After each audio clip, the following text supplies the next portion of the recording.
Election ম্যাটারে যে bench দেয়া হয়েছে মিস্টার জাস্টিস মোহাম্মদ জাকির হোসেন, ওই বেঞ্চে তিনটি বিষয় আমি হিয়ারিং করি।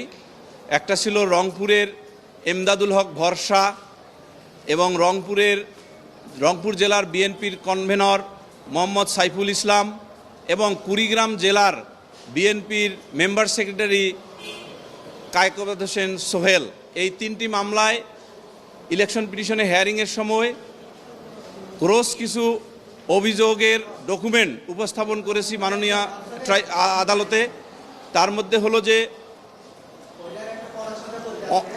একাধিক সেন্টারে, বিশেষ করে 25টি সেন্টারে, 12টি সেন্টারে, 10টি সেন্টারে কোনো পোলিং এজেন্টের কোনো স্বাক্ষর নেই, অর্থাৎ একজন পোলিং এজেন্টেরও স্বাক্ষর নাই। এই রকম 25টি, 12টি, 10টি করে ভোট সেন্টারের ফলাফল দিয়ে রিটার্ন ক্যান্ডিডেট বা বিজয়ী ক্যান্ডিডেটকে বিজয়ী দেখানো হয়েছে যোগসাজশিকভাবে এবং অবৈধ ভোটের মাধ্যমে। একই সাথে এমদাদুল হক ভরসার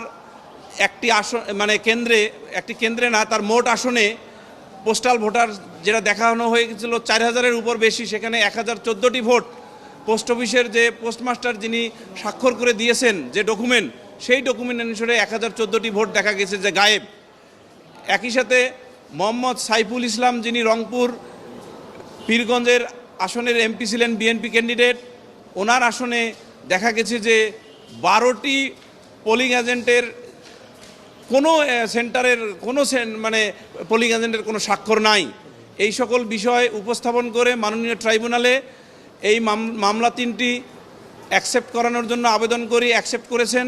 একই সাথে মাননীয় ট্রাইব্যুনালকে আরপিও 1972-এর 42 আর্টিকেল অনুসারে যে সকল ভোটের ব্যালট পেপার এবং অন্যান্য বিষয়গুলো রিটেইন করতে হয় রিটার্নিং অফিসারকে, সেই সকল বিষয় ইলেকশন কমিশনকে নির্দেশ দিয়েছেন মাননীয় আদালত যে এগুলো আইন অনুসারে যথাযথ প্রক্রিয়ায় এগুলো হেফাজতে রাখতে হবে এবং যখন মাননীয় হাইকোর্ট ডিভিশন শুনানির যে কোনো পর্যায়ে যখন তলব দিবেন, এগুলো যেন ইনট্যাক্ট অবস্থায় থাকে এবং ইনট্যাক্ট অবস্থায় যেন উপস্থাপন করা হয়।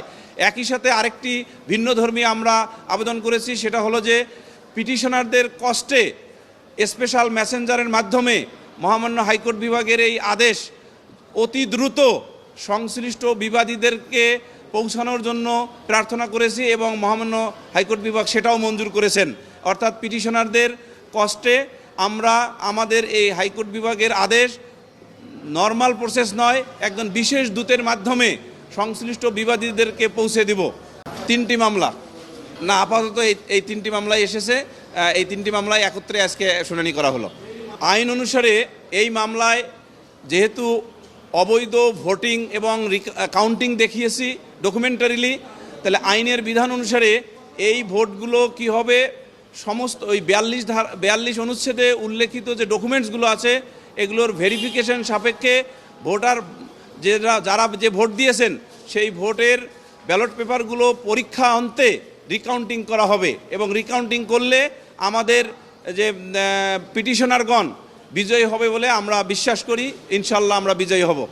পুরো ভোটটি রিকাউন্টিং হবে এবং আইন অনুসারে পুরো ভোটটিকেই অবৈধ ঘোষণার জন্য মামলা করেছি। ট্রাইব্যুনালে যে সাক্ষীর জবানবন্দি আজকে শুরু হয়েছে, জবানবন্দি শেষ হওয়ার আগেই উনি অসুস্থ হয়ে গেছেন, অসুস্থ ফিল করেছেন। ইকবাল বাহার, একজন ব্যবসায়ী, গার্মেন্টস ব্যবসায়ী, যেহেতু উনি অসুস্থ হয়ে গেছেন, মিস্টার চিফ প্রসিকিউটর ওখানে অসুস্থতার বুঝতে পেরে উনি মৌখিকভাবে আবেদন করেন। তখন আমরাও মৌখিকভাবে আবেদন করি যে মাননীয় আদালত আপনি অ্যাডজন করেন। এটা 5 তারিখ পর্যন্ত অ্যাডজন করা হয়েছে এই মামলায়, অর্থাৎ ডিজিএফআই এর কেসে। অভিযোগগুলো মোট মুদ্রা কথা হলো যে অনেকগুলো সেন্টারের রেজাল্ট শিটে শুধুমাত্র প্রিজাইডিং অফিসারের স্বাক্ষর আছে, কোনো পোলিং এজেন্টের স্বাক্ষর নাই, যাহা আইনত অবৈধ। তার মধ্যে আমাদের কুড়িগ্রামের যে সোহেল হোসেন কায়কোবাদ, ওনার 9টি আসনের 9টি কেন্দ্রের ভোট কেন্দ্রের যে ফলাফল শিট, সেখানে কোনো প্রিজাইডিং অফিসারের স্বাক্ষর নাই। আরেকটি কেন্দ্রে 100% ভোট দেখানো হয়েছে, যেটা অসম্ভব। আবার এমদাদুল হক ভরসা, তার হলো 25টি কেন্দ্রের ফলাফল শিটে দেখা গেছে যে কোনো পোলিং এজেন্টের স্বাক্ষর নাই। আর সবচেয়ে ভয়াবহ যে জিনিসটি সেটা হলো যে মোহাম্মদ সাইফুল ইসলাম, যিনি রংপুর জেলার বিএনপির যে কনভেনর, ওনার 12টি সেন্টারের একই অবস্থা, অর্থাৎ পোলিং এজেন্টের কোনো স্বাক্ষর নাই। আরেকটি ভয়াবহ ঘটনা ঘটেছে, যেটার পত্রিকা কাটিং আমরা দিয়েছি। ওই এলাকায় গোলসিল ব্যবহার করা হয়েছে, অর্থাৎ একজন সাধারণ মানুষ যখন ভোট দিতে যায় তখন তাকে এই প্রিজাইডিং অফিসাররা, যারা কনস্পিরেসি করে তাকে হারিয়ে দিয়েছেন বলে আমরা অভিযোগ করেছি, সেই প্রিজাইডিং অফিসার, সহকারী প্রিজাইডিং অফিসার সেই সহজ সরল ভোটারদের কি করেছে, একটা গোলসিল দিয়েছে, যে গোলসিলটা সাধারণত ব্যালট পেপারের নিচে পিছনে থাকে, যেটা সাধারণত প্রিজাইডিং অফিসার এবং সহকারী প্রিজাইডিং অফিসার স্বাক্ষর করে ব্যালট পেপারটা ভোটারকে দেন। ওনারা দিয়েছেন এই সহজ সরল ভোটারদেরকে গোলসিলটা। তো গোলসিল যখন মেরে এনে দিয়েছে, কাউন্টিংয়ের সময় এই গোলসিল মারা ধানের শীষ ভোটগুলোকে বাতিল করেছেন। সেই অভিযোগের পত্রিকা রিপোর্ট আমরা ওখানে সংযুক্ত করে দিয়েছি।